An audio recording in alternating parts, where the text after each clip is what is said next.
Hello and welcome to TinkerTanks-WoT.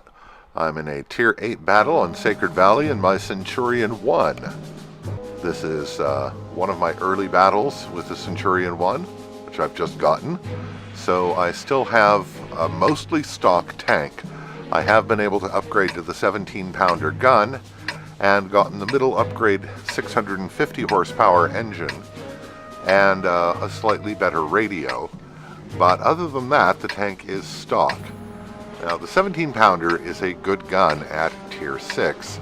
At Tier 8, what it really has going for it is a very fast rate of fire, 14 rounds per minute, excellent accuracy, and a decent aim time. But it only has 171 millimeters of penetration with the standard armor-piercing ammunition, and only 239 millimeters of penetration with APCR. So this is not a fantastic gun in a Tier 8 match. That doesn't mean it's not useful, and the rate of fire helps with that a great deal, as does the accuracy. You can find yourself hitting weak spots at fairly ridiculous ranges if you allow the full aim time. Now we're moving up into the sniping position, because my best chance of survival in this lightly armored tank with its original turret is to provide long-range fire support, and there's a couple of SU-100Ys coming along with me, and the M44 moving into position up here. Now, this SU-100Ys, and we're going to be seeing a lot more of them in the future because people are starting to get them as an award for a mission string that's been running for the last couple months. And they've got quite a potent gun. Of course, they're not terribly stealthy, and they have very little armor. The Centurion 1 effectively has very poor armor for this tier, but the objective is don't get hit. And of course, if you're hull down, there's a chance that your gun mantle may bounce a hit or two, but you really don't want to count on it with the original turret. And there is a T-29 side on to me. Put a round into him and send another blind shot. I suspect that hit, and I'm going to back off from that bush just in case anybody spotted me firing. And coming back up to the bush, have a look across the cap circle in this valley here. The accuracy of this gun is very good. I believe it's .33. I'm not sure if that's correct, but it's got to be close to that, allowing me to easily put shots into this T-29. Of course, the rest of my team join in, and he's taken out rather quickly. The AT-8 is another matter. If I'm going to hit him, if I'm going to penetrate him from the front at all, I'm going to have to hit his commander's cupola. And even with this accuracy at this range, it's not a really likely thing.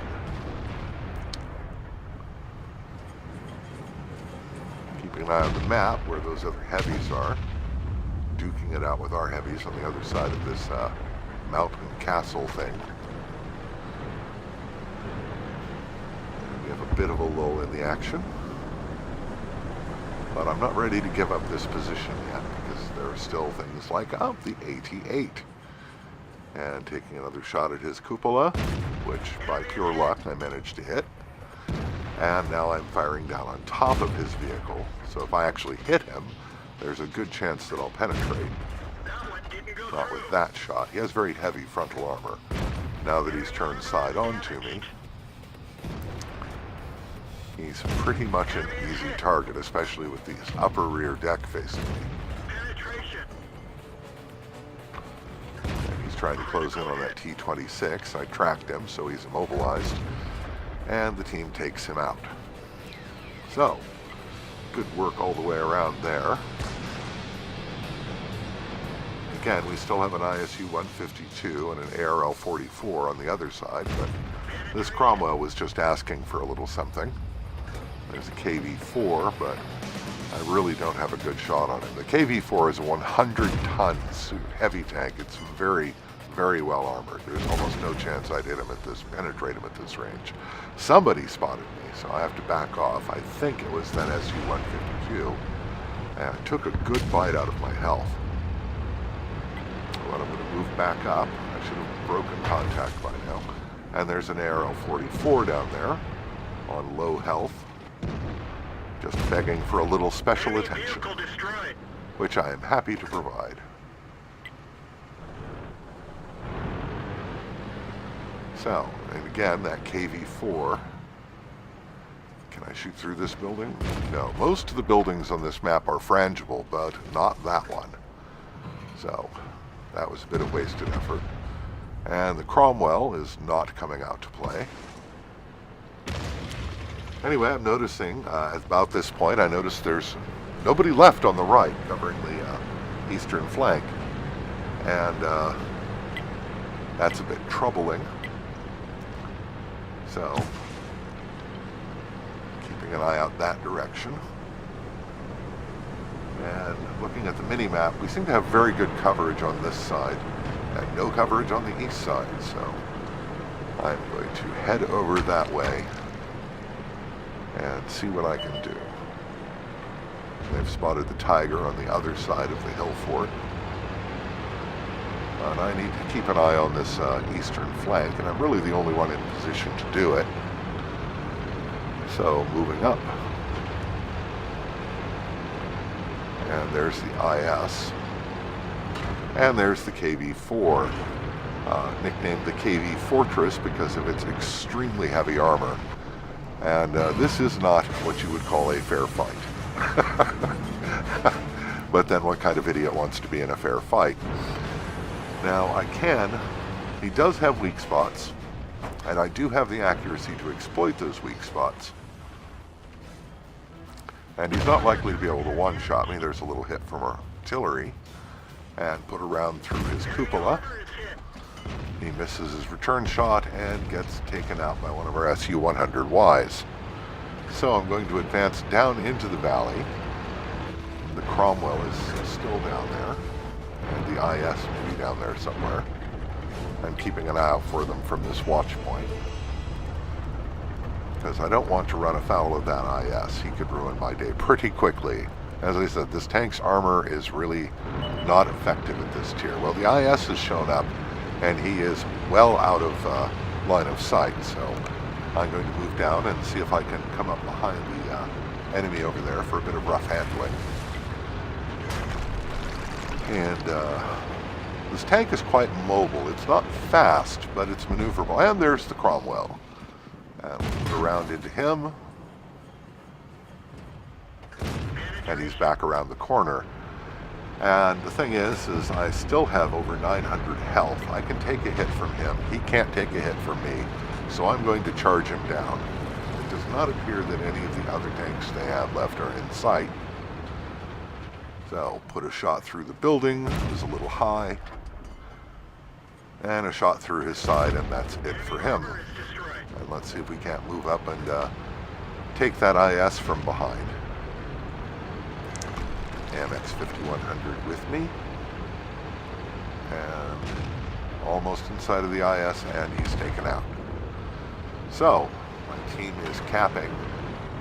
Got two people in the cap circle. Oh, they've just reset the cap for some reason. And I'm going to go hunt that artillery. Yeah, the SU-100Y. Kill that RT scumbag. And the GW Tiger P responds, "Come for me, bitches." Well, who can turn down an invitation like that? I have a pretty good idea where he is, and I'm heading straight there. And it's now a race to see whether I can find their artillery before my team caps. And of course, I have to survive that encounter. Headed right up this way.